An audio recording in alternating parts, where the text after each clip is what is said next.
जी, पहली बात तो बहुत शर्म की बात है, हम एक बयान सजाद लोन साहब का देख रहे थे, जिस बयान में सजाद लोन साहब कहते हैं कि कुछ पता नहीं कितने 100 करोड़ जो हैं वो हम लोगों ने या किसी हेल्थ मिनिस्ट्री ने जो है डाइवर्ट किधर जीएमसी हंदवारा से पता नहीं किधर को कर दिए हैं। इट इज़ वेरी अनफॉर्च्यूनेट क्योंकि लोग जो हैं कभी-कभार अगर वो बात सुनेंगे तो उनको लगेगा शायद सच ही बोल रहे हैं। नोइंग कि सजाद लोन साहब का जो बैकग्राउंड है, उनका किस तरह का बैकग्राउंड है और उनको एक तरह से रखा ही गया है नेशनल कॉन्फ्रेंस को यहाँ पे कमजोर करने के लिए और उनपे इस तरह के मनगढ़ंत इल्जाम लगाने के लिए। रियलिटी ये है कि जो वो साइट है जहाँ पे वो बनाया गया है वो एक फ्लड प्रोन साइट है, जहाँ पे वो जगह जो है वो डूबने का वहां खतरा है। अगर वहां पे हॉस्पिटल बनेगा, वहां लोग हॉस्पिटल के साथ क्या वहां लोग और आवाम भी डूब जाएगी। उसकी वजह से जो एक ऑल्टरनेट साइट ढूंढने का सिलसिला चल रहा है वो काफी वक्त से चल रहा है।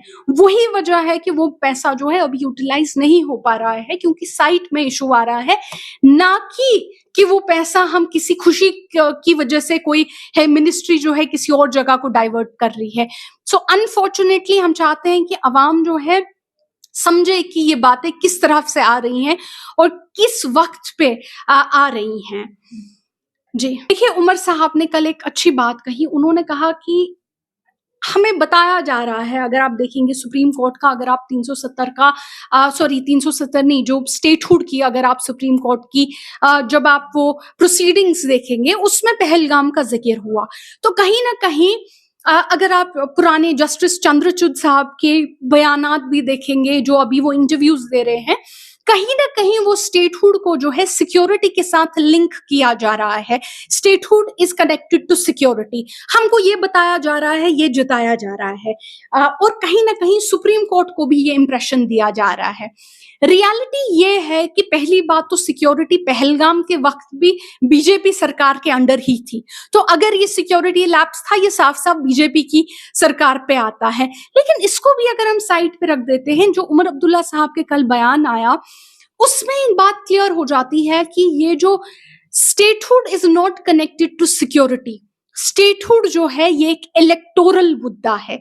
इलेक्टोरल मुद्दा ऐसे है कि अगर बीजेपी को लगता है कि वो इलेक्शन से जीत नहीं पा रही है, क्योंकि वो इलेक्शन से जीत नहीं पाई, तो एक तरह से वो स्टेटहुड के इस मुद्दे को इनडायरेक्टली एज ब्लैकमेल यूज कर रहे हैं जम्मू और कश्मीर की पार्टीज के लिए, जम्मू और कश्मीर की आवाम के लिए, कि हमको सत्ता में लाओ, हमको पावर में लाओ, फिर ही हम स्टेटहुड देंगे। हम चाहते हैं कि सुप्रीम कोर्ट ऑफ इंडिया भी जो है वो भी इस बयान को सुने और बयान को देखे।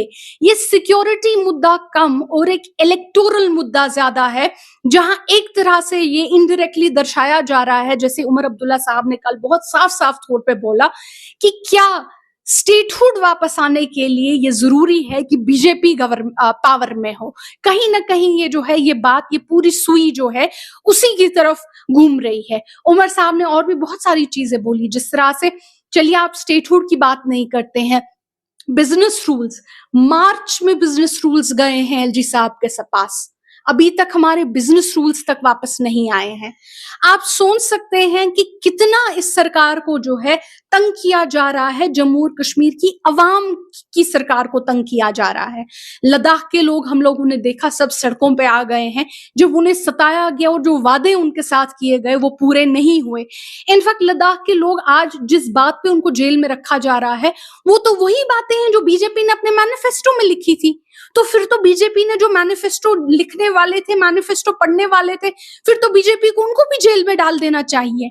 जो वादे जम्मू के लोगों के साथ किए गए थे, कश्मीर के लोगों के साथ किए गए थे, लद्दाख के लोगों के साथ किए गए थे, ये वक्त अब आ चुका है कि ब्लैकमेल के जो टैक्टिक्स हैं कि हमको लाओ स्टेट में, हमको पावर दो, ये जो एक्सक्यूजेस बनाए जा रहे हैं, इन सब को अब साइड किया जाए और अवाम की रहबरी की जाए और अवाम के साथ ये वादे पूरे किए जाएं। असेंबली सेशंस होने जा रहे हैं और ऐसे में बीजेपी का ये भी कहना है कि जो नेशनल कॉन्फ्रेंस ने वादे किए थे, उम्मीद है इस बार वो असेंबली सेशंस में वो सारे चीजें जो है लाएंगे। देखिए जब बीजेपी हमसे बोलेगी ना कि आपके वादे किस दिन पूरे होंगे, उनको कहिएगा नेशनल कॉन्फ्रेंस ने कहा अप्रोप्रिएट टाइम पे पूरे होंगे। थैंक साइओम पावर सिस्टम लाए हैं नवरात्रि दिवाली स्पेशल ऑफर, वो भी जीएसटी की दरों में कटौती होने के बाद। अब एक्साइड नियो ई रिक्शा मिलेगा 2,60,000 के बजाय मात्र 1,50,000 रुपए में, यानी 1,10,000 रुपए का big discount. Exide neo Bharat e rickshaw अब करे डबल काम, चाहे बिठाओ सवारी या फिर ढोलो सामान। जबकि एक्साइड नियो ई रिक्शा अब हो गया है पहले से अधिक पावरफुल, क्योंकि अब इसमें लगाई है 1200 वॉट की मोटर और नया व बड़ा डिफरेंशियल। जबकि चढ़ाई चढ़ने के लिए अब आ गया है इसमें power gear. Exide neo e rickshaw अब आया है नए फीचर्स व डिजाइन के साथ, जिसमें बड़ा डैशबोर्ड और रूफ कैरियर के साथ rear right side passenger protection bar. जबकि साइओम पावर सिस्टम अब दे रहे हैं एक्सचेंज ऑफर, जिसमें कोई पुराना ई रिक्शा लाए और ले जाए नया एक्साइड नियो ई रिक्शा या Exide neo Bharat e rickshaw. तो देर किस बात की, आज ही आए और ऑफर का लाभ उठाए।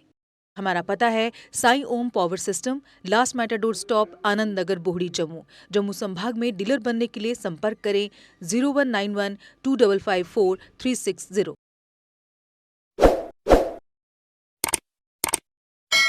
जम्मू कश्मीर की खबरों के लिए जुड़े रहिए जेके अपडेट के साथ।